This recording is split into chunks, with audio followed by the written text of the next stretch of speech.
Colts are looking to match an NFL record with their 21st straight regular season victory. But the Titans last week set an NFL record by becoming the first team in NFL history to begin a season 0-6 and win 5 straight. Looking to make that 6. Jason Horowitz, glad to be with you here on the NFL Preview Show presented by Tyson Anytizers. SpringandNFL.com's Pat Kirwan this week from Florida, normally in New York. He'll join us again next week here in New York City. Pat, this is a huge ball game, maybe the biggest of the weekend right there with Dallas and New York. What's the most intriguing part about Tennessee and Indianapolis to you?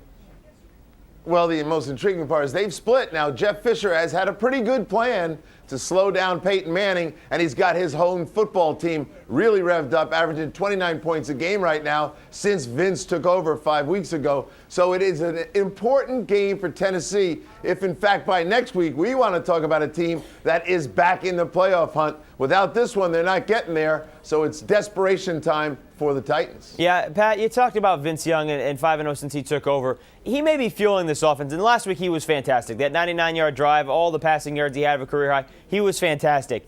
But it's Chris Johnson that's making this offense go. 6 straight games of 125 yards or more. That ties an NFL record. The last team that held him under that was the Colts, and they held him less than 40 yards of rushing. So how do they do that again? Well, the Colts have a speed defense. And they've only seen Chris Johnson twice in his career. He only didn't play both games last year.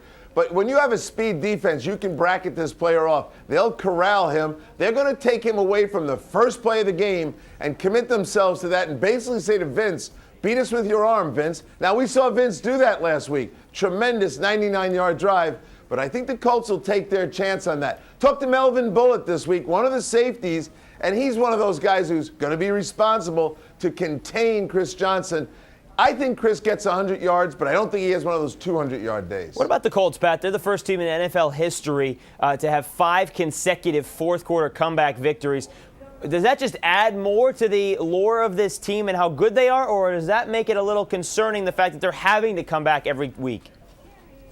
No, I think they're overcoming a lot of injuries, Jason, and so they have to adjust as they go, and they've lost receivers, and younger kids have had to play. The running game hasn't been where it's supposed to be. They have struggled with injuries at left tackle, but what they do is they adjust. And when they go to the sideline after a bad series, Coach Peyton Manning figures out what will work, and he goes back out and he does it. And they always have in their back pocket that no-huddle hurry-up. And they caught a team last week in it, and if Tennessee is not paying attention, they'll catch them again. Coach Peyton Manning, though, has thrown 2 interceptions in 3 straight games. First time he's done that in 8 years. He dominated the Titans the first time they played, but they're healthier now defensively. What are you expecting in that matchup, Peyton Manning and the offense against this Titans defense? Well, I do think they're healthier, and Cortland Finnegan's at a very important piece to the back end of that Tennessee defense. The pass rush is better. Kyle Vandenbosch got into the game. He's going to get a favorable matchup.